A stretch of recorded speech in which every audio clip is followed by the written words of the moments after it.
Hello दोस्तों, आज के इस वीडियो में स्टार्ट करने वाला हूँ मैं क्लास 7th का विज्ञान जो है एनसीईआरटी का उसका चैप्टर नंबर 1। दोस्तों आज से मैं क्लास 7th का जो भी साइंस का बुक है मेरे पास उसका चैप्टर नंबर 1 से लेकर चैप्टर नंबर 13 तक, यहाँ पे 13 चैप्टर दिया गया है। सभी को मैं पढ़ाऊँगा, उसका सॉल्यूशन बताऊँगा। जो क्वेश्चन है उसका देखिए 13 चैप्टर है, यहाँ तक मैं पढ़ाऊँगा, फिर उसका क्वेश्चन आंसर भी करवाऊँगा। ठीक है, पढ़ाऊँगा इसलिए क्योंकि यूट्यूब पे बहुत ही कम वीडियो है जिसमें पढ़ाया गया है, समझाया गया है आपको। मैं पूरा लाइन बाय लाइन पढ़ूँगा और पढ़ने पे जहाँ-जहाँ समझाना होगा वहाँ पे मैं आपको समझाऊँगा भी। इसका क्वेश्चन आंसर भी करूँगा और यहाँ पे देख सकते हैं कि प्रमुख शब्द लिखा गया है, इसका इंग्लिश वर्ड जो भी होता है उसको भी मैं आपको लिखवा दूँगा। और देखिएगा क्वेश्चन आंसर मैं थोड़ा ही समय लूँगा, 15 से 20 मिनट में मैं आपको पूरा क्वेश्चन आंसर को समझा दूँगा लिख कर, क्योंकि यहाँ पे अगर लिखेंगे आपके सामने, लिख कर अगर बताएँगे तो ज़्यादा समय लगेगा। तो इसलिए मैं लिख कर लाकर आपको पूरा अच्छे से समझाऊँगा और जो भी समझाने वाला टॉपिक होगा चैप्टर में पढ़ाते समय वो सभी को मैं समझाते हुए आपको पढ़ाऊँगा। तो वीडियो को पूरा देखिएगा, वीडियो थोड़ा-सा लंबा होगा तो कोई बात नहीं है। आप जैसे आधा घंटा 45 मिनट के बीच में आपका हर एक चैप्टर कंप्लीट हो जाएगा। तो यहाँ पे मैं पहला चैप्टर स्टार्ट कर रहा हूँ आज से, और अगर आप जो 7th क्लास का एनसीईआरटी है अगर इसको कंप्लीट करना चाहते हैं तो आप मेरे से जुड़ जाइए। रेगुलर क्लास मिलते रहेगा इस चैनल पे और मैथ का भी क्लास चल रहा है। तो चलिए यहाँ पे मैं वीडियो को शुरू करता हूँ। और मैथ का चैप्टर नंबर 1 और चैप्टर नंबर 2 देखना चाहते हैं तो क्लास 7th का अपलोडेड है, आप वहाँ पे देख सकते हैं। 7th क्लास का मैथ सर्च कीजिएगा और चैनल का नाम यहाँ पे है टारगेट बेस्ड स्टडी, आप उस पर सर्च करके जा सकते हैं। तो चलिए यहाँ पे मैं पढ़ाना शुरू करता हूँ लाइन बाय लाइन, और आपको जो है समझाना होगा मैं समझाता हूँ और पूरा क्वेश्चन आंसर पूरा टॉपिक के साथ मैं आपको पूरा समझाते हुए चलूँगा। तो चलिए दोस्तों वीडियो को शुरू करते हैं।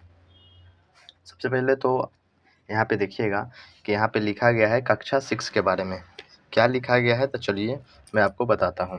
यहाँ पे देखिए सबसे पहले तो आपके पास एक हाइलाइटर ले लीजिएगा, क्योंकि जो बुक है उसमें टिक लगाते चलिएगा। अगर अभी आपके पास हाइलाइटर नहीं है तो कोई भी एक पेन ले लीजिएगा और बुक अपने पास रखिएगा, उसमें हाईलाइट करते चलिएगा, क्योंकि जहाँ-जहाँ इंपॉर्टेंट क्वेश्चन आएगा मैं उसको भी हाईलाइट करते चलूँगा।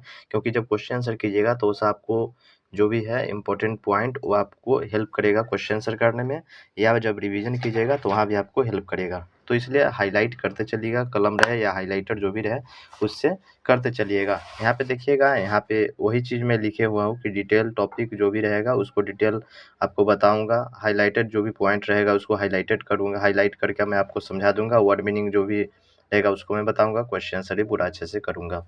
तो चलिए यहाँ पे चैप्टर जो पहला है पादपों में पोषण, इसको मैं शुरू करता हूँ, ठीक है। तो शुरू करने के लिए यहाँ पे चलिए मैं यहाँ पे पढ़ता हूँ और आपको समझाता हूँ। तो यहाँ पे दोस्तों इंट्रोडक्शन इसलिए पहला क्लास है तो मैं भी आपको दे दिया हूँ, 2-3 मिनट एक्स्ट्रा आपको लगेगा। पूरा अच्छे से सुन लिए होंगे क्या मैं बताया हूँ। और चलिए मैं यहाँ पे अब ज़्यादा आपका समय नहीं बर्बाद करूँगा, आपको मैं पढ़ाता हूँ। यहाँ पे देख सकते हैं कि क्या लिखा गया है कि कक्षा 6 में आप पढ़ चुके हैं कि सभी जीवों के लिए भोजन आवश्यक है।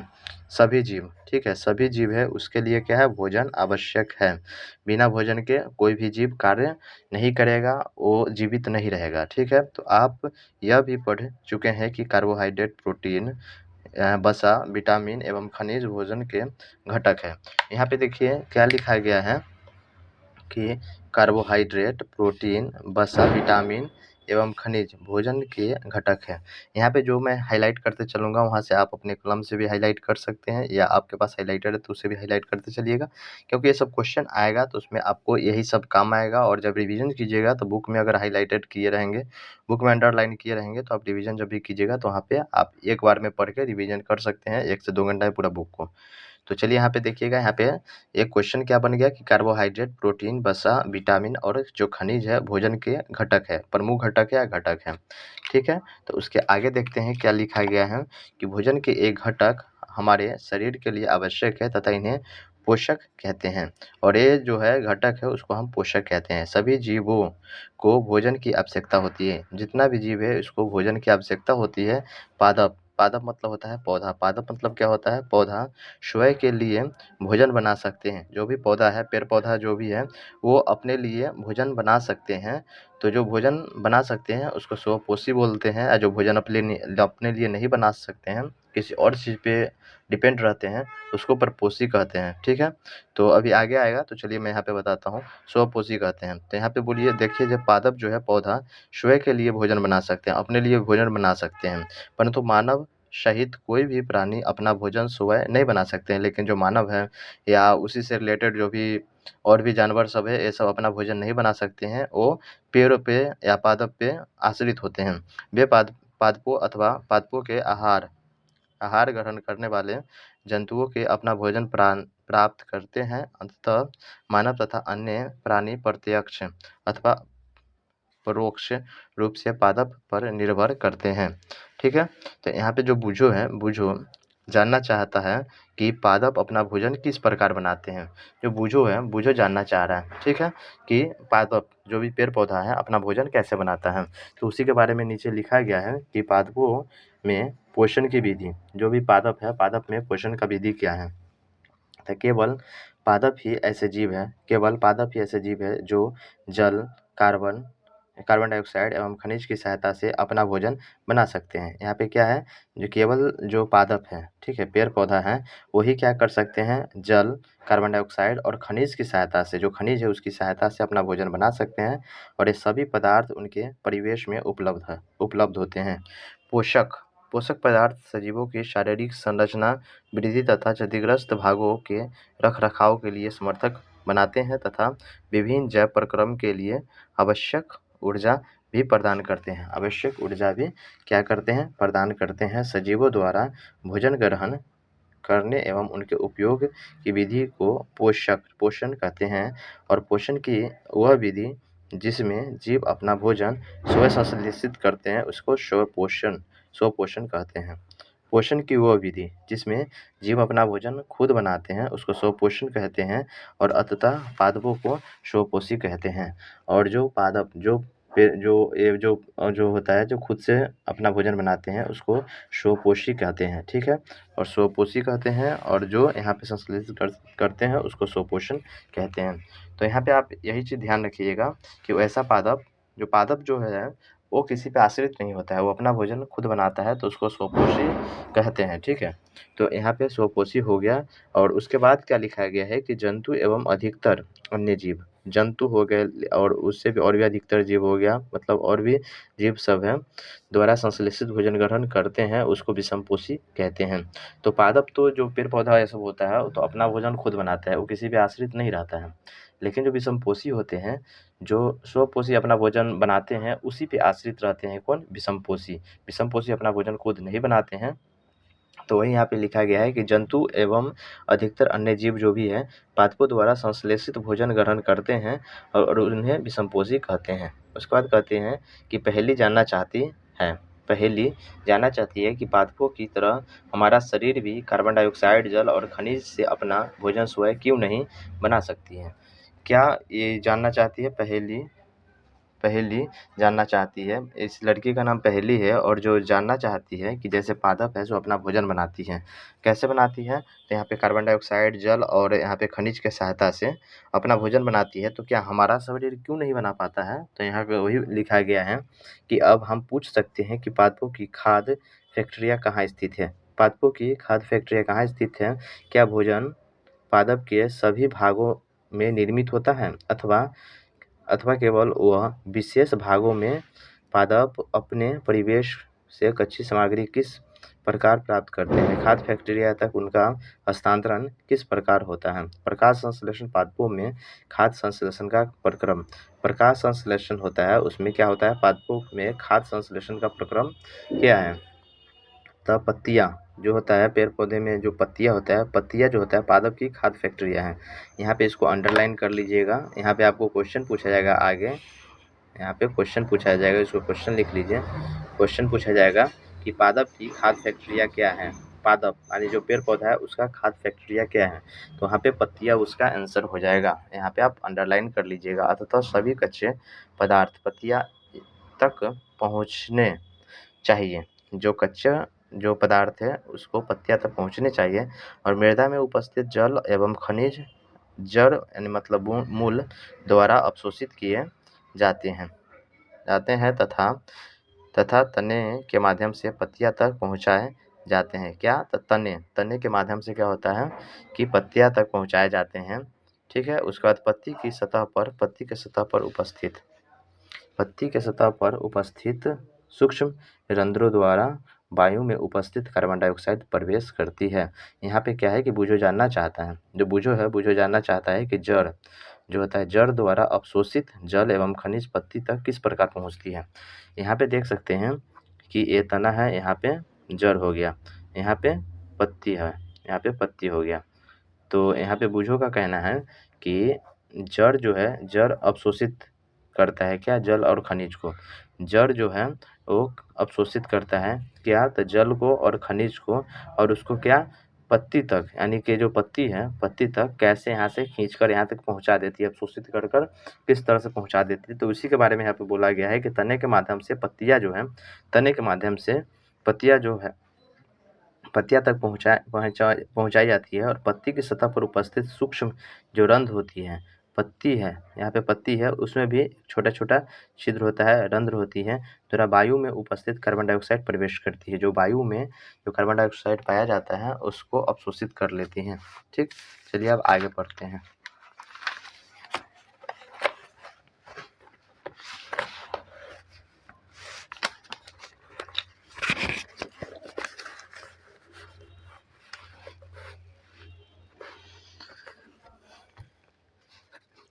आपने देखा है कि इमारतें ईंटों से बनती है, और इस प्रकार सजीवों का शरीर सूक्ष्म इकाइयों से बनता है। जो सजीव है, सजीवों का शरीर क्या होता है? सूक्ष्म इकाइयों से बनता है, जो कि कोशिकाओं कहलाती हैं, जो सजीव का जो शरीर है वो क्या चीज़ से बनता है? सूक्ष्म इकाइयों से बनता है। यहाँ पे देख सकते हैं सजीव का शरीर सूक्ष्म इकाइयों से बनता है, उसको कोशिका कहते हैं, और कोशिका का सूक्ष्मदर्शी द्वारा देखा जा सकता है। और कुछ जीव मात्र एक कोशिकाओं के बने होते हैं। कुछ जीव ऐसा है जिसको एक कोशिकाओं से बना होता है, जिसको एक कोशिकीय कहते हैं। कोशिका एक पतली बाह्य संरचना द्वारा घिरी होती है। कोशिका जो है एक पतली बाह्य कोशिकीय, यहाँ पे बाह्य कोशिकाएं हैं उसके द्वारा घिरी होती है, उसको कोशिका झिल्ली कहते हैं। यहाँ पे देख सकते हैं, यहाँ पे फोटो के माध्यम से बता दिया गया है। ये जो है कोशिका है, और कोशिका के बीच में जो है ये है यहाँ पे केंद्रक है। यहाँ पे जो साइड से घेरा हुआ है, यहाँ पे देख सकते हैं कोशिका झिल्ली है। यहाँ पे हो गया केंद्रक है, केंद्रक जो सेंटर में होता है बीच में वो हो गया। यहाँ पे देख सकते हैं कि यहाँ पे जो कोशिका है, यहाँ पे कोशिका झिल्ली है, और उसके बीच में जो है कोशिका द्रव्य है। यहाँ पे जो भरा हुआ है इसको कोशिका द्रव्य कहते हैं। ठीक, तो यहाँ पे बोला गया है कि कोशिका झिल्ली क्या बोला गया है, तो यहाँ पे देख सकते हैं कि कुछ जीव मात्र एक कोशिकाओं के बने होते हैं। कुछ ऐसा जीव होते हैं जो एक कोशिकाओं का बना होता है, उसको एक कोशिकीय कहते हैं। और जो एक से ज़्यादा कोशिकाओं से बना होता है, जैसे मानव का जो शरीर है, या जो ये जानवर ये सब हो गया, जो भी है वो सब बहुकोशिकीय होता है, बहुत सारे कोशिकाओं से बना होता है। और अमीबा होता है एक कोशिकीय से बना होता है एग्जाम्पल में। तो यहाँ पे देख सकते हैं कि कोशिकाओं की पतली बाह्य संरचना द्वारा घिरी होती है, जिसे कोशिकाओं झिल्ली कहते हैं। इसमें केंद्र में उपस्थित एक सुस्पष्ट संरचना भी होती है, जो कि केंद्रक कहलाती है। और केंद्रक के चारों ओर जेली के समान एक पदार्थ से घिरी होती है। क्या है? केंद्रक के चारों ओर जेली के समान घिरी होती है, उसको केंद्रक द्रव्य कहते हैं। यहाँ पे देख सकते हैं केंद्रक द्रव्य। यहाँ पे क्या लिखा गया है कि केंद्रक के चारों ओर, केंद्रक है, यहाँ पे केंद्रक है, उसके चारों ओर क्या है? उसके चारों ओर जेली के समान। जेली मतलब हल्ला लिक्विड जो होता है, गाढ़ा लिक्विड होता है, उसी को जेली कहते हैं। जेली के समान एक पदार्थ से घिरी होती है, जिसको कोशिका द्रव्य कहते हैं। उसके बाद आगे चलिए, आगे पढ़ते हैं क्या बोला गया है। यह रंध्र जैसे यह रंध्र द्वार कोशिकाओं द्वारा घिरे होते हैं, जिसे छिद्र को रंध्र कहते हैं। इसको छिद्र को क्या कहते हैं? रंध्र कहते हैं।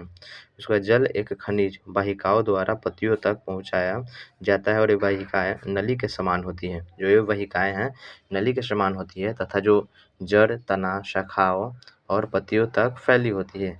पोषकों को पत्तियों तक पहुंचाने के लिए वाहिकाओं एक सतत मार्ग बनाती है, और पादपों में पदार्थ के परिवहन में विषय में आप अध्याय 7 में पढ़ेंगे।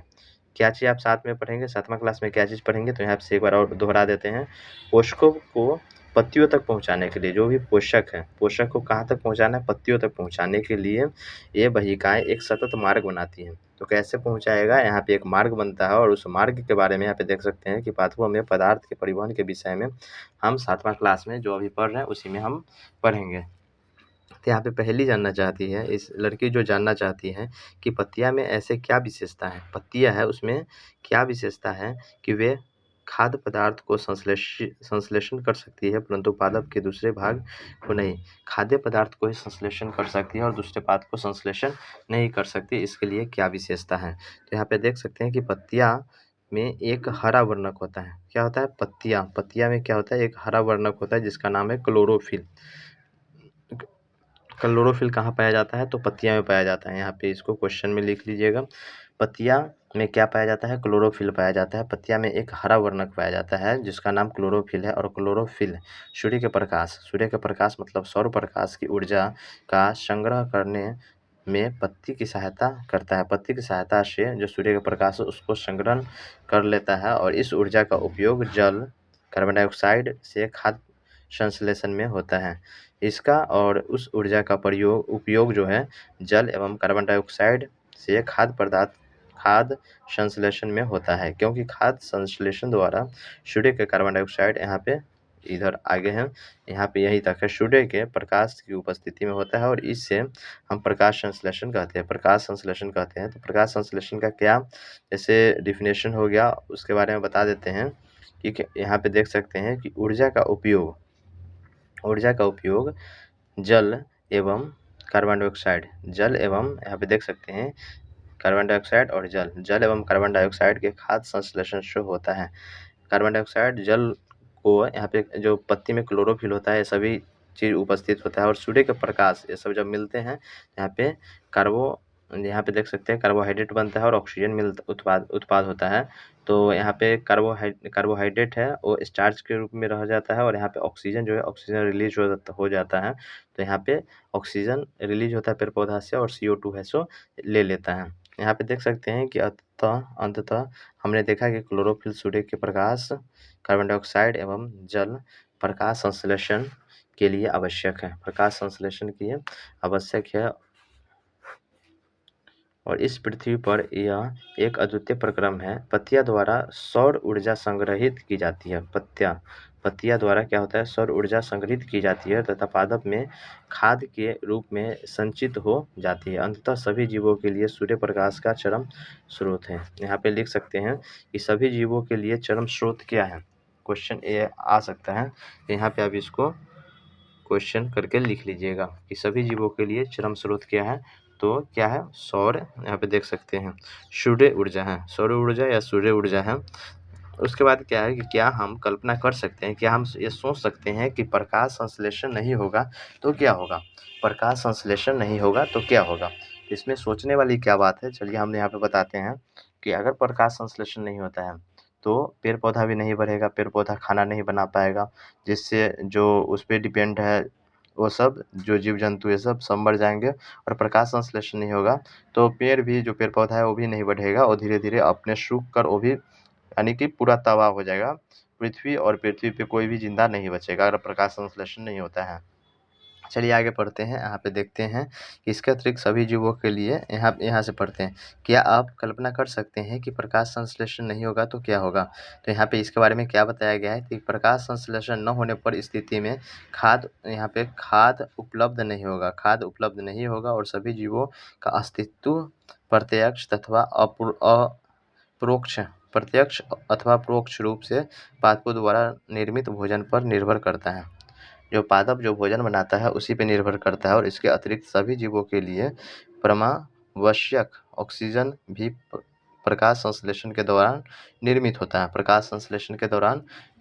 और प्रकाश संश्लेषण की उपस्थिति में पृथ्वी पर जीवन की कल्पना असंभव है। यहाँ पे देखिए क्या लिखा है कि प्रकाश संश्लेषण के अनुपस्थिति में, अगर प्रकाश संश्लेषण नहीं होता है, अगर उसका अभाव हो जाता है तो पृथ्वी पर जो भी जीवन है वो संभव नहीं है। क्यों नहीं संभव है, तो क्योंकि प्रकाश संश्लेषण नहीं होगा तो पेड़ पौधा अपना खाना नहीं बना पाएगा।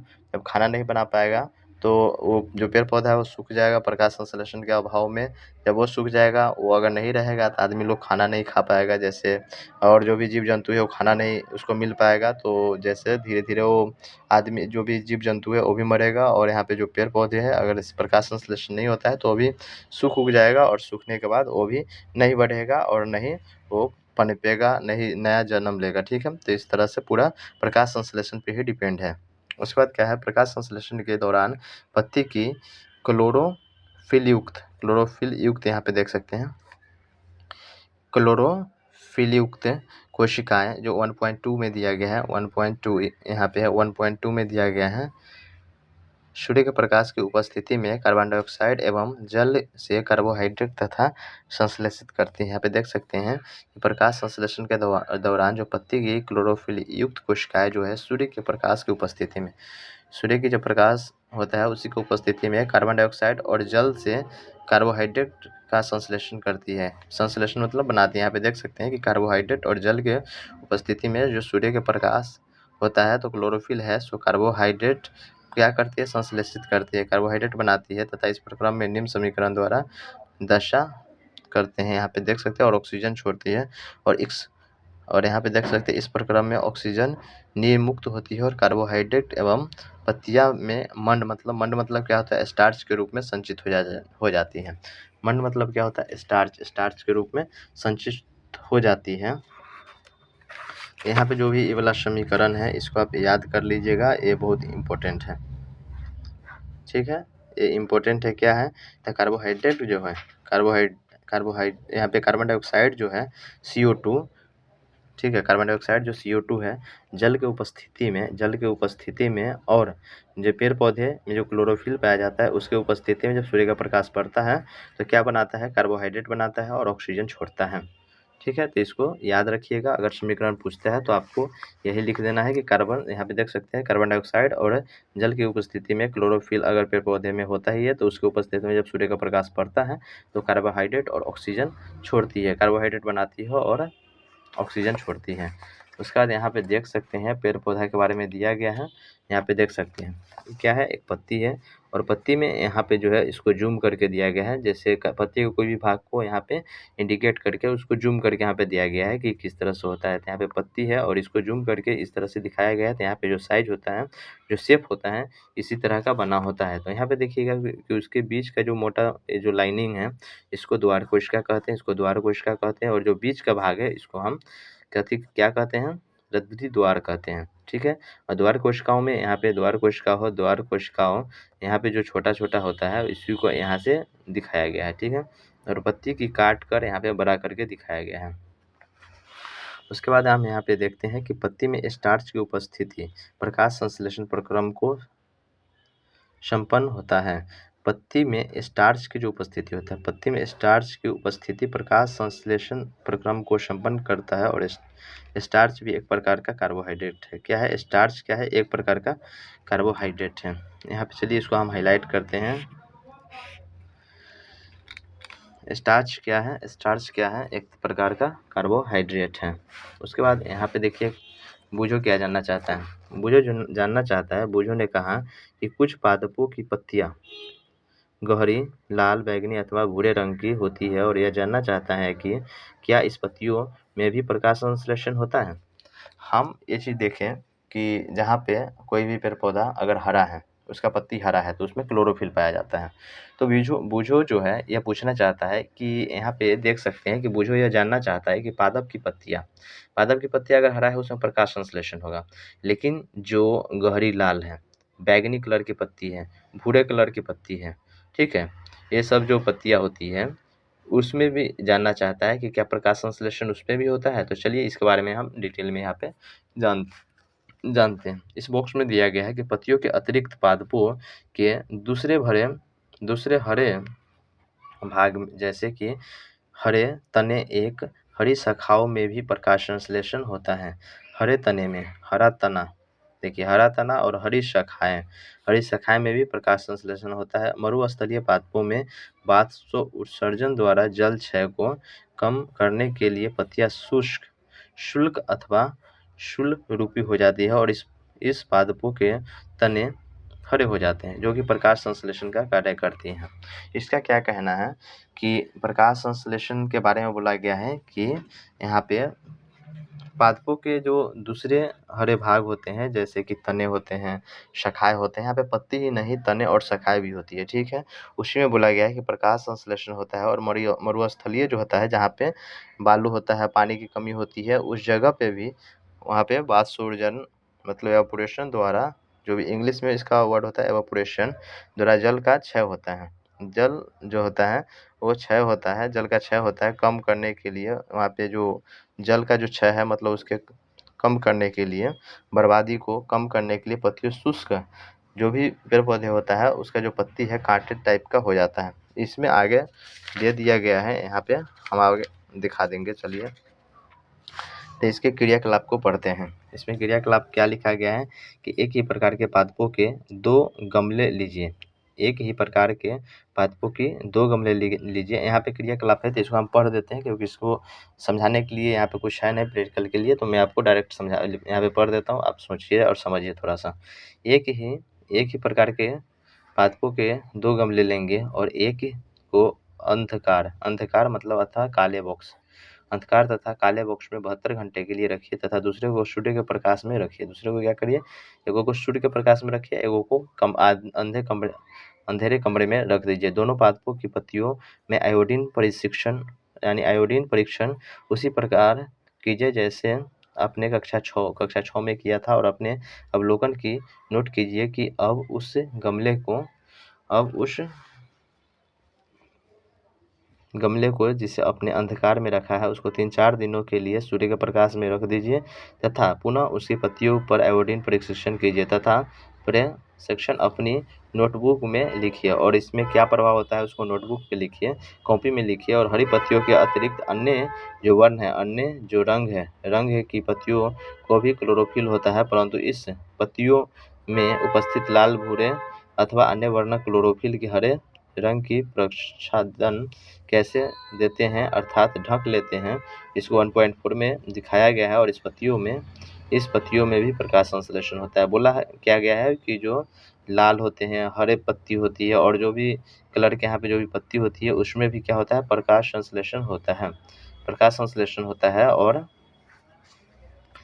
अपनी गीली दीवारों पर तालाब अथवा ठहरे हुए जलाशय में भी पंकी यानी कि काई जैसे पादप देखे होंगे। ये सामान्यतः कुछ जीवों की वृद्धि के कारण क्या होती है, वृद्धि के कारण बनते हैं, और जिसे शैवाल कहते हैं। यहाँ पे एक चीज़ पढ़िए, यहाँ पे इम्पोर्टेंट है कि अपनी गीली दीवारें पर आपका जो घर है उसके दीवार देखिएगा, जहाँ पे भींगा उंगा होता है, घर में कोई भी कोना या घर में कोई चीज़ देखिएगा जो भींगा उंगा होता है, वहाँ पे देखिएगा। चाहे तालाब पे जाइएगा तो वहाँ पे भी आप देखिएगा कि तालाब अथवा ठहरे हुए जहाँ पे जलाशय और जहाँ पे पानी जम जाती है वहाँ पर भी देखिएगा कि यहाँ पे हरे अपंगी यानी कोई काई जैसे जो पादप होती है। जैसे आप कल पे जाइएगा तो कल पे भी देखिएगा कि काई लगा होता है, वही काई के बारे में बताया गया है कि एक सामान्य कुछ जीवों की वृद्धि के कारण ही वहाँ पे शैवाल बनते हैं। जो काई जो होता है उसी को कहा जाता है। क्या आप कल्पना कर सकते हैं कि यहाँ पे देखिए आगे क्या लिखा गया है, कर सकते हैं कि इसका रंग हरा क्यों होता है, तो इसमें क्लोरोफिल होता है और इसके कारण ये हरे दिखाई देते हैं। क्लोरोफिल के कारण ये हरे दिखाई देते हैं। और शैवाल ही प्रकाश संश्लेषण द्वारा अपना भोजन स्वयं बनाते हैं। यहाँ पे देखिएगा, इसको नोट कीजिएगा, जो शैवाल है वो भी अपना भोजन प्रकाश संश्लेषण के द्वारा ही बनाता है। पूछा जाएगा आपसे कि क्या शैवाल क्लोरोफिल की प्रक्रिया से अपना भोजन बनाता है, ये आपसे क्वेश्चन पूछा जाएगा तो हाँ या ना में क्या बताइएगा, हाँ बताइएगा, क्योंकि यहाँ पे लिखा गया है कि शैवाल ही प्रकाश संश्लेषण द्वारा अपना भोजन स्वयं बनाते हैं।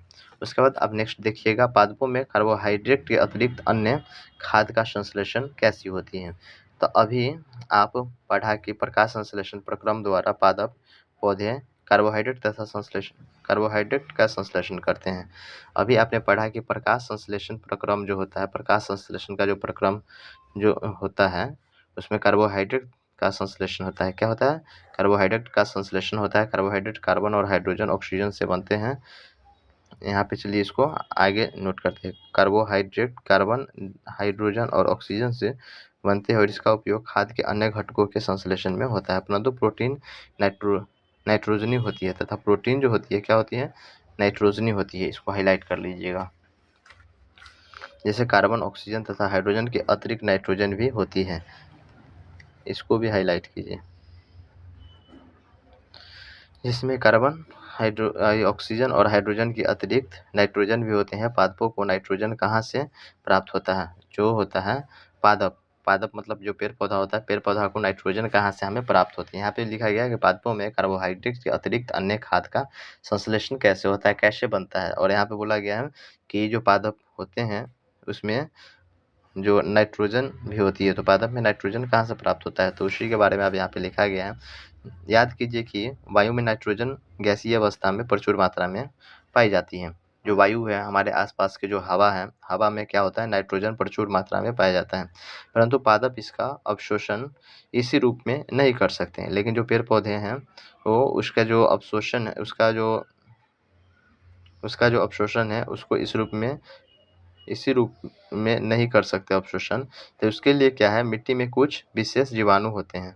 जो मिट्टी है, मिट्टी में विशेष जीवाणु होते हैं जो कि गैसीय नाइट्रोजन को उपयोग यौगिक के परिवर्तन कर मृदा में नियुक्त करते हैं और विलेय पदार्थ पादपों द्वारा जल के साथ अवशोषित कर देते हैं।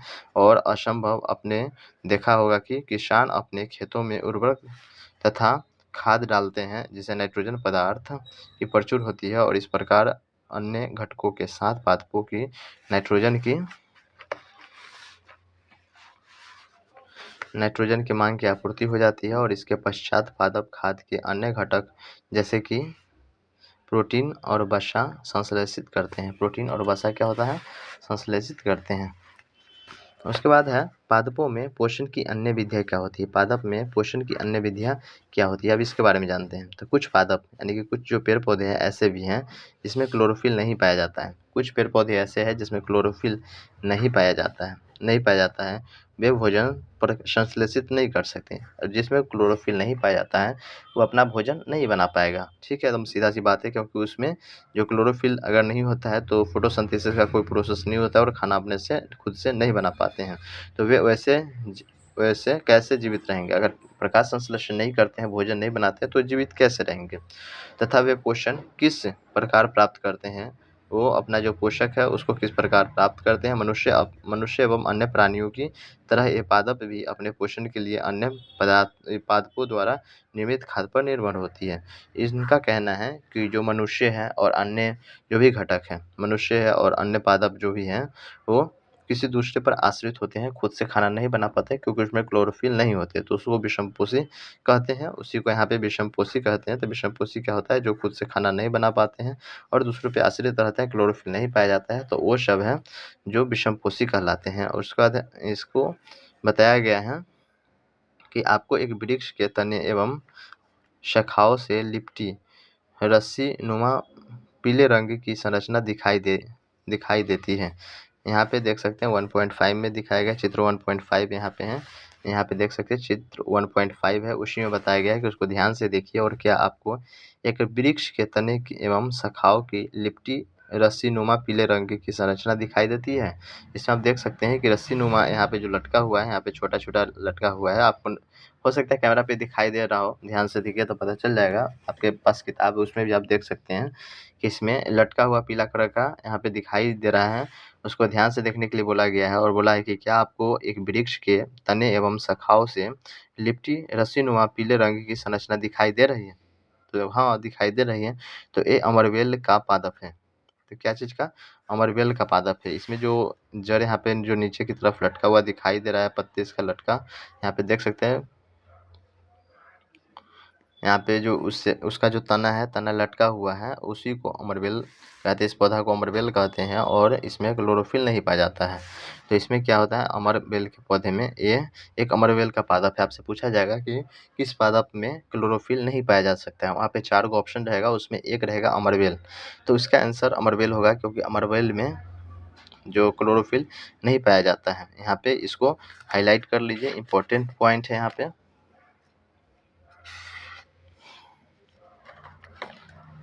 उसके बाद आगे पढ़ते हैं कि ये अपना भोजन उस पादप से प्राप्त करते हैं, ये अपना भोजन जो है उस पदार्थ से प्राप्त करते हैं जिस पर ये आरोहित होते हैं उसी से अपना भोजन ले लेते हैं, खुद नहीं बनाते हैं।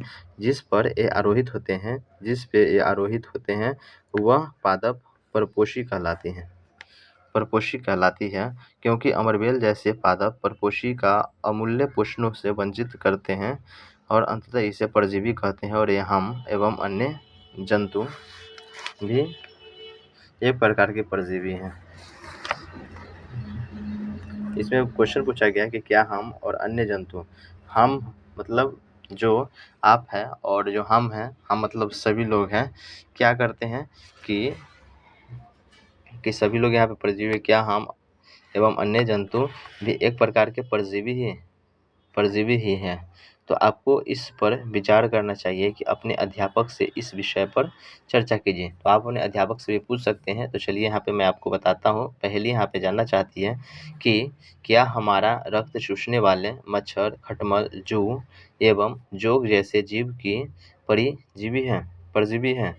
जो मच्छर है, मच्छर मेरा खून चूसता है और वो जिंदा रहता है। खटमल हो गया तो खटमल घाटे सब पे भी रहता है। जू हो गया जो हमारे सर में रहता है और जो हमारे सर से ही वो भोजन लेता है और वो जिंदा रहता है। और जोंक जो होता है वो हम ही पे आश्रित नहीं रहता है, वो पानी में रहता है। आप जाइएगा तो वहाँ पे आपको पकड़ लेगा, शरीर पे कहीं पे काटा उटा का रहेगा, घाव हो जाएगा तो उसी पे जाकर जोंक पकड़ लेता है। लेकिन ये सब सहजीवी है, जैसे जीव भी परजीवी है। ठीक है, तो क्या आपने ऐसा पादप को देखा है, क्या आप ऐसा पेड़ पौधे को देखा है अथवा उनके विषय में सुना है, या उनके विषय में सुना है जो जंतुओं का भक्षण करते हैं? कोई भी ऐसा पेड़ पौधा के बारे में जानते हैं जो यहाँ पे क्या करता है, जंतुओं का भक्षण करता है, जंतु को खा जाता है। कुछ ऐसे पादप भी है जो कीटों को पकड़ते हैं। क्या करते हैं? कीट मतलब होता है कीड़ा, उसको क्या करते हैं? पकड़ते हैं तथा उन्हें पंचा जाते हैं, उसको पचा जाते हैं, पकड़ के उसको पचा जाते हैं, खा जाते थे। क्या हम विषयकारी नहीं हैं? ऐसे पौधे हरे या अन्य किसी रंग के हो सकते हैं, हरे और किसी रंग के हो सकते हैं। तो 1.6 में पादपों को देखिए, इसकी घड़े या घट के समान दिखाई देने वाली संरचना वास्तव में उनकी पत्ती का रूपांतरण भाग है। पत्ते का शीर्ष भाग तने का ढक्कन बनता है। जो पत्ते हैं, पत्ता का क्या होता है? शीर्ष भाग। जो पत्ती का क्या होता है? ऊपर वाला जो भाग होता है, घड़े का ढक्कन बनाता है। क्या करता है? घड़े का ढक्कन बनाता है। और घड़े के अंदर अनेक रोम होते हैं। घड़े के अंदर क्या होते हैं? अनेक रोम होते हैं जो नीचे की ओर ढल के रहते हैं, अर्थात अधोमुखी होते हैं। जब कोई कीट घड़े में प्रवेश करते हैं तो वह उसके रोमों में क्या करता है? रोमों के बीच फंस जाता है और घड़े में उपस्थित पादप रस द्वारा कीटों का पाचन हो जाता है। कीटों का अभक्षण करने वाले भी पादप कीटभक्षी पादप कहते हैं। कीटभक्षी पादप क्या होता है? तो कीटों को भक्षण करने वाला मतलब कीटों को खाने वाला क्या होता है? कीटभक्षी पादप कहलाते हैं। वैसा पादप मतलब वैसा पेड़ पौधा जो कीड़े मकोड़े जो कीट को खाता है उसको क्या कहते हैं? तो कीटभक्षी पादप कहते हैं। जैसे यहाँ पे देख सकते हैं, तो विंस फ्लाई ट्रैप और सैंड्यू कीटभक्षी पादप के दो अन्य उदाहरण हैं जिसके बारे में हम जानकारी प्राप्त करेंगे। यह जानकारी प्राप्त करने के लिए बोला गया है क्या चीज़? तो विंस फ्लाइड और सैंड्यू। यहाँ पे बोला गया है कि बूझो भ्रमित है और भ्रमित किस लिए है? यहाँ पे बोला गया है कि यदि घटपर्णी हरा होता है, यहाँ पे घटपर्णी अगर हरा होता है तो प्रकाश संश्लेषण संपादित करता है। मुझे जानना चाहता है कि यदि घटपर्णी एक हरा होता है तो प्रकाश संश्लेषण संपादित करता है, और करता है तो इस कीटों का भक्षण क्यों करता है? तो क्या हम संभव है कि यहाँ पे देख सकते हैं कि क्या यह संभव है कि हम प्रकाश के उपयोगों को मृदाओं में से सभी कोशिकाओं नहीं मिल पाते जिसकी कोई भी आवश्यक नहीं है। मृतजीवी क्या होते हैं? मृतजीवी अपने बाजार में छत्रक मतलब मशरूम जो होता है बिकते देखे होंगे। मृतजीवी जैसे क्या है कि हम मार्केट अगर कोई भी जाते हैं सामान लाने या सब्जी लाने या कुछ भी, तो वहाँ पे देखे होंगे कि बाजार में एक मशरूम मिलता रहता है। मशरूम जो हम लोग लाते हैं, सब्जी बनाते हैं और खाते हैं, तो वही मशरूम की बात यहाँ पे किया जा रहा है, कोई दूसरा मशरूम नहीं समझिएगा। ठीक है, तो यहाँ पे मशरूम के बारे में बोला गया है। तो आपने अपने बाजार में जाकर वहाँ पे मशरूम बिकते हुए देखे होंगे। यहाँ 1.7 के जो पिक्चर है उसमें बताया गया है, यहाँ पे देख सकते हैं मशरूम किस तरह का होता है। यहाँ पे 1.7 के जो पिक्चर है उसमें मशरूम के बारे में बताया गया है। तो पहले यहाँ पे जान लीजिए मशरूम के बारे में। बिकते हुए देखे होंगे वर्षा के दिनों में वृक्षों की सड़ी गली हुई टहनियाँ अथवा तने या छाल पर छाते के समान संरचनाओं के गुच्छे भी देखने, यानी कि आपने देखे होंगे। आइए इसे भी जीवन यापन हेतु इन्हें किस प्रकार के पोषकों की आवश्यकता होती है और वे उन्हें कहाँ से प्राप्त करते हैं। तो बुझो जानना चाहते हैं कि ये जीव अपने भोजन किस प्रकार प्राप्त करते हैं। जो बुझो जानना चाहते हैं कि यहाँ पे ऐसे जीव भोजन किस प्रकार प्राप्त करते हैं, जो जीव है वो भोजन किस प्रकार प्राप्त करते हैं। तो इन प्राणियों के समान मुख नहीं होता है और ये हमारे पादपों के समान भी होते हैं। इनमें क्लोरोफिल अनुपस्थित होता है। क्या होता है? क्लोरोफिल जो होता है उपस्थित नहीं होता है, अतः ये प्रकाश संश्लेषण द्वारा भोजन का संश्लेषण नहीं कर सकते। क्या है? प्रकाश संश्लेषण। क्लोरोफिल अनुपस्थित होता है मतलब नहीं पाया जाता है, तो उसका प्रकाश संश्लेषण की प्रक्रिया नहीं होती है। चलिए एक बार और पढ़ देते हैं उसमें क्या लिखा गया है। तो बुझो जानना चाहता है कि ये जीव जो है अपना भोजन किस प्रकार प्राप्त करते हैं, किस प्रकार वो प्राप्त करते हैं। इनमें प्राणियों के समान कुछ भी नहीं होता। कहती है क्या है? प्राणियों के समान कुछ भी ऐसा नहीं है कि हमारे पादपों के समान भी नहीं होते हैं। इसमें क्लोरोफिल अनुपस्थित होता है, क्लोरोफिल नहीं पाया जाता है, अंततः प्रकाश संश्लेषण द्वारा भोजन का संश्लेषण नहीं कर सकते। प्रकाश संश्लेषण द्वारा क्या होता है? भोजन का संश्लेषण नहीं कर सकते। यहाँ पे देख सकते हैं कि क्रियाकलाप सेकेंड है और उसमें क्या बोला गया है। यहाँ पे देख सकते हैं मशरूम है। मशरूम नहीं देखे हैं तो आप जैसे मार्केट में जाइएगा सब्जी लाने, तो आप वहाँ पे देख सकते हैं, या यूट्यूब पे आप मशरूम के बारे में सर्च कीजिएगा तो आपको यूट्यूब पे मशरूम के बारे में वीडियो मिल जाएगा। जब मशरूम लिखिएगा कि मशरूम कैसा होता है, तो वहाँ पे फोटो आ जाएगा, वीडियो आ जाएगा, तो वहाँ से आप समझ लीजिएगा मशरूम के बारे में। इसे यहाँ पे देख सकते हैं। यहाँ पे क्या ब्रेड के बारे में बोला गया है, डबल रोटी के बारे में बोला गया है कि डबल रोटी का क्या है, एक टुकड़ा लेकर इसे जल में भिगो दें। क्या करना है? इसको पानी में डाल देना है। आधा टुकड़ी को लेकर, जैसे एक टुकड़ी लेना है और एक टुकड़ी को लेकर क्या करना है, उसको पानी में डाल देना है और उससे भिगा देना है। तो इसे किसी नम और उष्मा संस्थान पर 2 से 3 दिनों के लिए रख दीजिए। उसको पानी में भिगाइए और पानी में भिगाकर जहाँ पे उष्मा स्थान जो होता है उसमें 2-3 दिनों के लिए रखकर छोड़ दीजिए, अथवा उस समय तक रखा रहने दीजिए जब तक कि उस पर रोए जैसे संरचना न दिखाई देने लगे।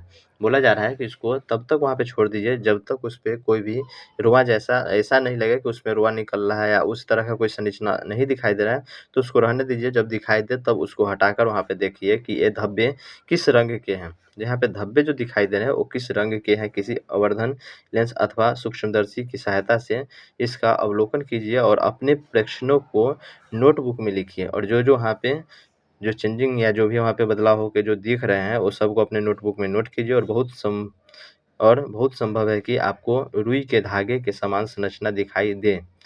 रुई के धागे की तरफ आपको संरचना दिखाई पड़े। यह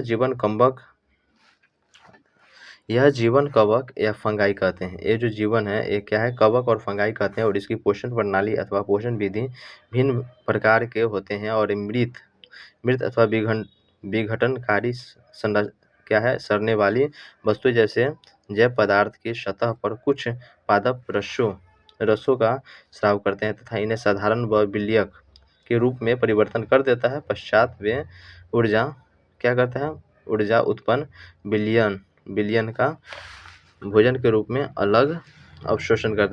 में अवशोषण करते हैं और इस प्रकार के पोषण प्रणाली को इसमें जीव किसी मृत और विघटित जैविक पदार्थों में पोषण तत्व प्राप्त करती है और जीव मृत पोषण कहलाती हैं। क्या है? मृतजीवी पोषण कहलाती है। तो क्या होती है मृतजीवी पोषण, क्या होती है? तो यहाँ पे आप देख सकते हैं कि इस प्रकार के जो पोषण प्रणाली होता है, इसमें जो मृत जीव पोषण प्रणाली होता है, उसी में बोला गया है कि इसमें जीव किसी मृत और विघटित जैविक पदार्थ से पोषण तत्व प्राप्त करती है। क्या चीज़ से? तो क्या चीज़ से भोजन प्राप्त करती है? जो मृत और विघटित जैविक पदार्थ होती है, क्या चीज़ से भोजन को प्राप्त करती है? तो जैविक पदार्थ से क्या चीज़ से होता है? जैविक पदार्थ से। और उसके बाद मृतजीवी पोषण प्रणाली के उपयोग करने वाले जीव मृतजीवी कहलाता है। क्या है?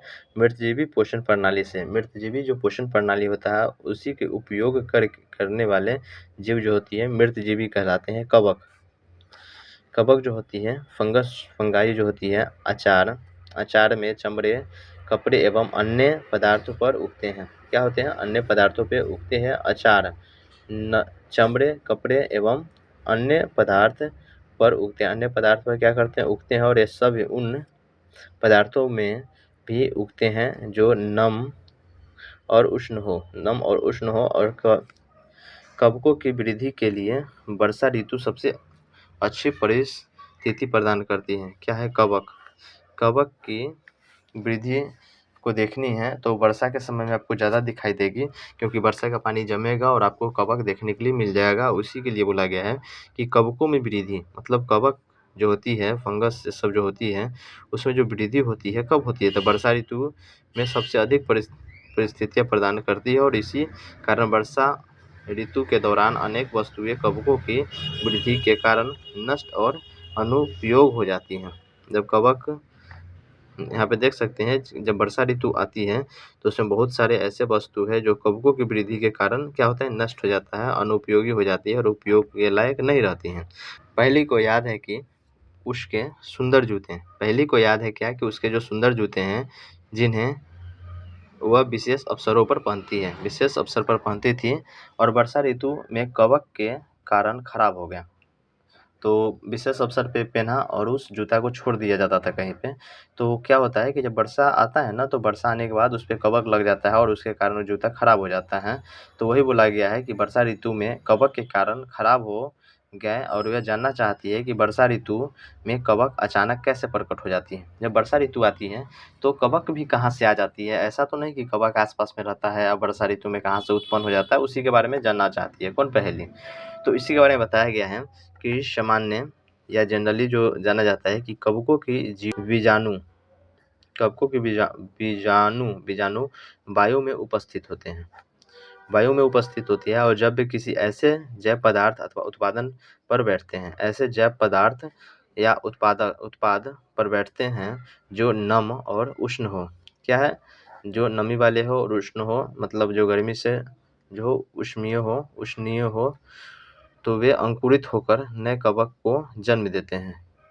क्या होते हैं?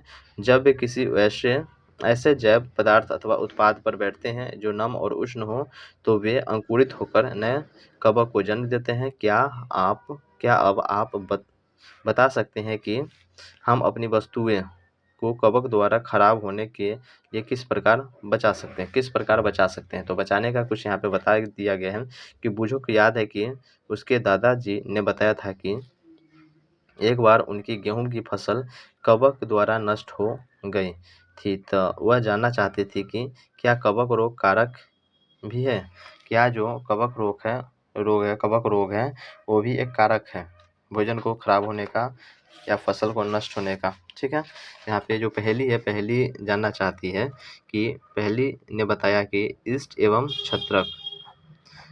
छत्रक जैसे अनेक कवक प्रयोगी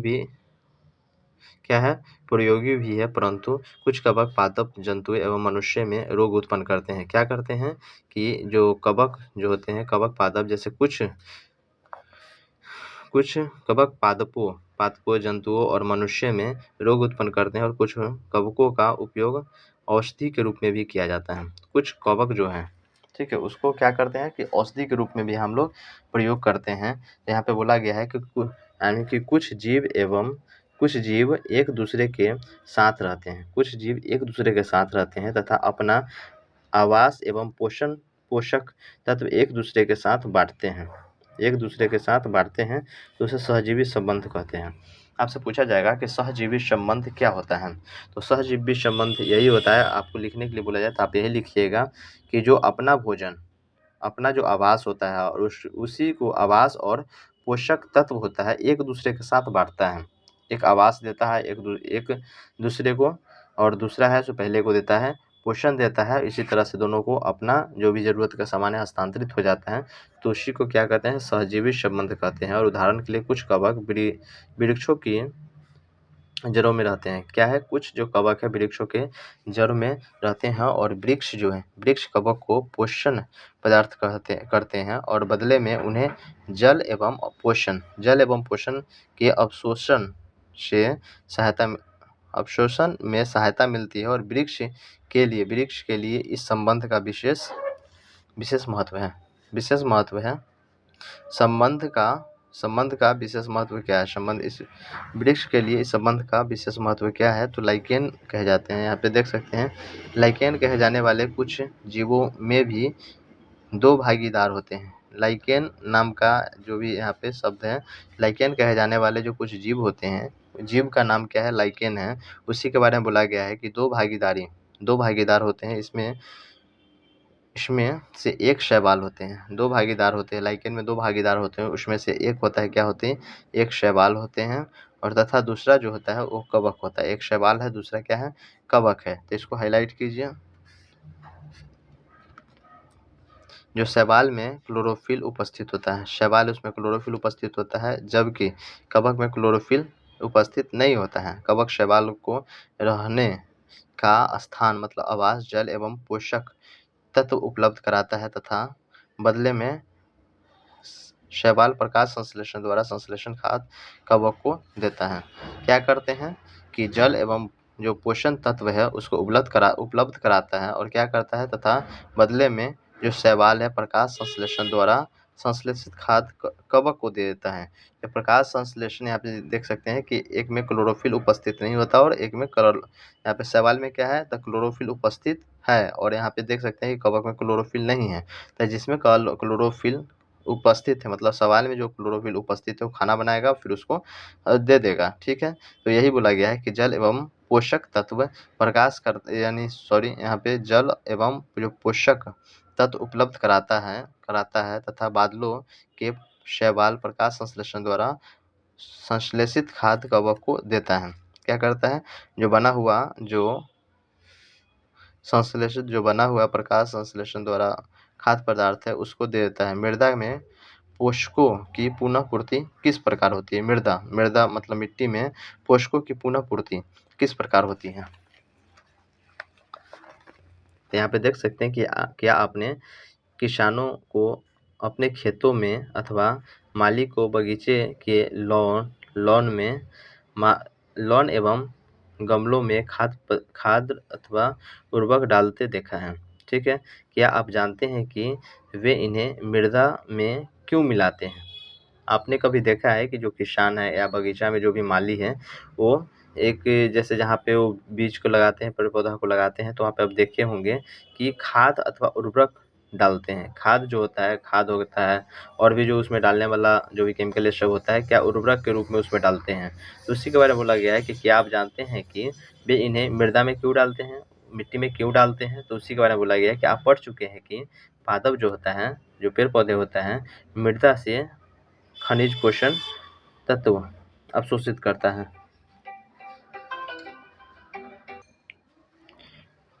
तो यहाँ पे आप देख सकते हैं कि जो पादप है, पेड़ पौधा है, मृदा से मतलब मिट्टी से खनिज पोषण को क्या करता है, अवशोषित कर लेता है, मतलब ले लेता है, और उसके बाद क्या करता है कि मृदा में जो मिट्टी में इसकी मात्रा को लगातार कम करते रहता है।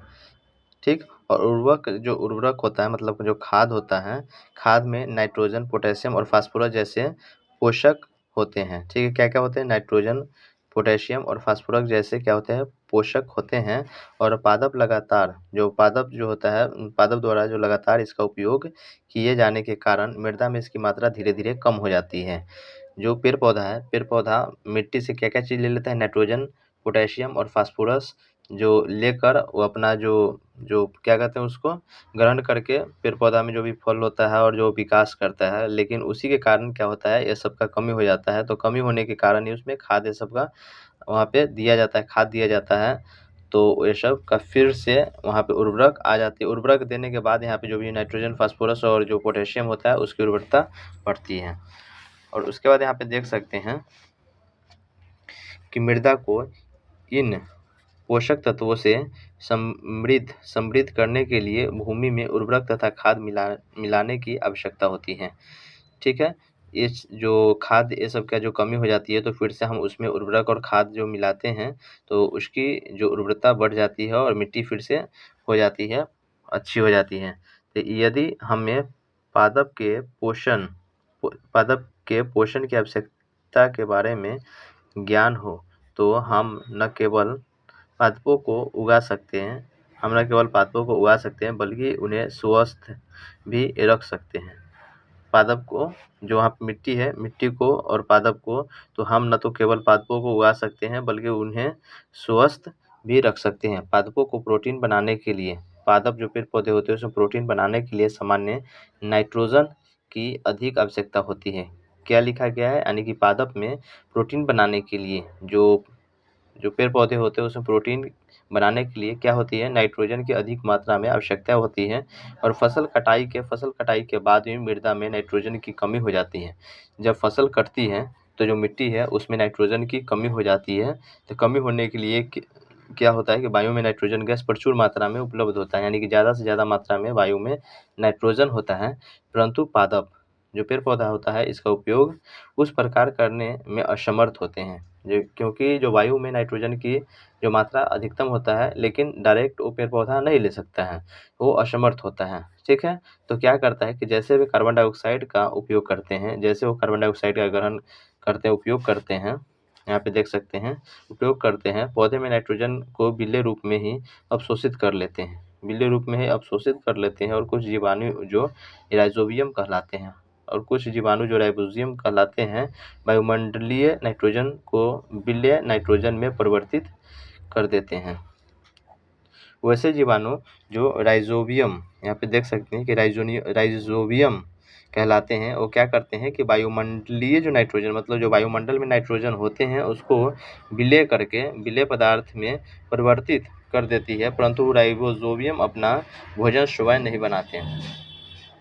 यहाँ पे राइजोबियम जो पदार्थ होते हैं वो अपना भोजन खुद नहीं बनाते हैं। जैसे ये चना, मटर, मूंग, सेम और अन्य जो फलीदार पादपों की जड़ों में रहते हैं। ठीक है, तथा इन्हें नाइट्रोजन की आपूर्ति होती है। अधिकतर दालें फलीदार पादप से प्राप्त होते हैं। जो दाल जो होते हैं वो फलीदार पादपों से प्राप्त होती है और इसके बदले पादप राइजोबियम जीवाणु को आवास एवं खाद्य प्रदान करते हैं। अतः उन्हें सहजीवी संबंध होते हैं और इस संबंध का किसानों के लिए विशेष महत्व है कि दालों की फसलों के लिए उन्हें मृदा में नाइट्रोजन उर्वरक देने की आवश्यकता नहीं पड़ती है। और यही नहीं, दाल की फसल उगाने के बाद अगली फसल के लिए भी सामान्य उर्वरक की आवश्यकता नहीं पड़ती। दाल के जब फसल हम उगाते हैं तो फिर से वही उगाने के लिए यहाँ पे देख सकते हैं कि दालों की फसलों के लिए उन्हें मृदा में नाइट्रोजन उर्वरक देने की आवश्यकता नहीं पड़ती है। और यही नहीं कि दाल के फसल उगाने के बाद अगली फसल के लिए भी सामान्य उर्वरकों की आवश्यकता नहीं पड़ती है, क्योंकि दाल ये सब होती है तो उसमें नाइट्रोजन की उपस्थिति होती है और वहीं से ग्रहण कर लेती है। और इस अध्याय में यहाँ पे आप देख सकते हैं, यहाँ पे कंप्लीट हो गया। उसके बाद यहाँ पे क्या लिखा गया है कि इस अध्याय में आपने पढ़ा कि अधिकतर जो पादप हैं स्वपोषी होते हैं। जो पादप है, पेड़ पौधे हैं, उसमें से ज़्यादा जो पेड़ पौधे होते हैं क्या होते हैं, स्वपोषी होते हैं। वो अपना भोजन खुद बनाते हैं।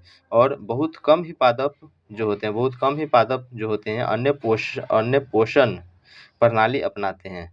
जो अन्य पोषण प्रणाली को होते हैं विषमपोषी सब होते हैं, वो अपनाते हैं, जैसे कि परजीवी और मृतजीवी होती हैं। और यहाँ पे परजीवी एवं मृतजीवी दूसरे पादपों से पोषण प्राप्त करते हैं। परजीवी और मृतजीवी होती है क्या करती है, दूसरे पेड़ पौधे से अपना भोजन को प्राप्त करते हैं और सभी प्राणी अपने भोजन के लिए पादप तथा अन्य प्राणियों पर निर्भर रहते हैं। जो प्राणी है, सभी प्राणी, ठीक है, सभी प्राणी अपने भोजन के लिए पादपों और अन्य प्राणियों पर निर्भर रहते हैं, अतः उसे विषमपोषी कहते हैं। जो जो अपना भोजन खुद नहीं बनाते हैं उसको विषमपोषी या प्रपोषी कहते हैं, और जो अपना भोजन खुद बना लेते हैं जैसे पेड़-पौधे होते हैं उसे स्वपोषी कहलाते हैं। और सभी जो पेड़-पौधे होते हैं वो स्वपोषी नहीं होती है, कुछ जो होती है यहाँ पे परजीवी और मृतजीवी होती है जो दूसरे पे आश्रित होती है, ठीक है। उसके बाद यहाँ पे बोला गया है कि उन्हें विषमपोषी के रूप में समूहीकृत किया जाता है। किसको? तो जो भोजन यहाँ पे देख सकते हैं सभी प्राणी अपने भोजन के लिए पादप तथा अन्य प्राणियों पर निर्भर रहते हैं, अतः विषमपोषी के रूप में समूहीकृत किया जाता है। क्या हम कह सकते हैं कि कीटभक्षी पौधे जो होते हैं आंशिक विषमपोषी होती है? कीटभक्षी जो होती है, जो कीट खाती है, मतलब कीड़ा-मकोड़ा जो पेड़-पौधे खाती है, वो आंशिक रूप से विषमपोषी होती है। क्या हम यह कह सकते हैं?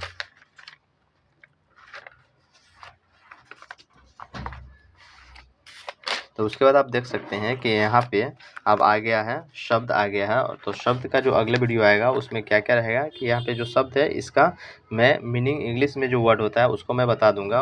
और उसके बाद यहाँ पे जो क्वेश्चन दिया गया है, यहाँ पे आप देख सकते हैं कि अभ्यास में कुछ क्वेश्चन हैं, ये क्वेश्चन करवा दूँगा। इधर भी क्वेश्चन है, उसको नेक्स्ट वीडियो जो आएगा 30-40 मिनट का या 20 मिनट का जो भी वीडियो आएगा उसमें मैं इसका क्वेश्चन करवा दूँगा, ठीक है।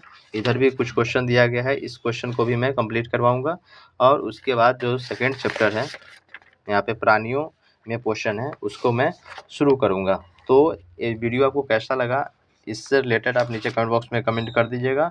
और चैनल पे पहली बार आए थे तो चैनल को सब्सक्राइब कीजिएगा। और यहाँ पे जो मैं किताब पढ़ा रहा हूँ 7 क्लास का विज्ञान है, तो उसी को मैं कंप्लीट करवाऊँगा, ठीक है। तो जो पहला चैप्टर था उसको मैं कंप्लीट करवा दिया हूँ। आप अपना रिव्यू ज़रूर दीजिएगा कि आपको वीडियो कैसी लगी। तो दोस्तों फिर मिलते हैं अगले वीडियो में, तो अभी के लिए बस इतना ही।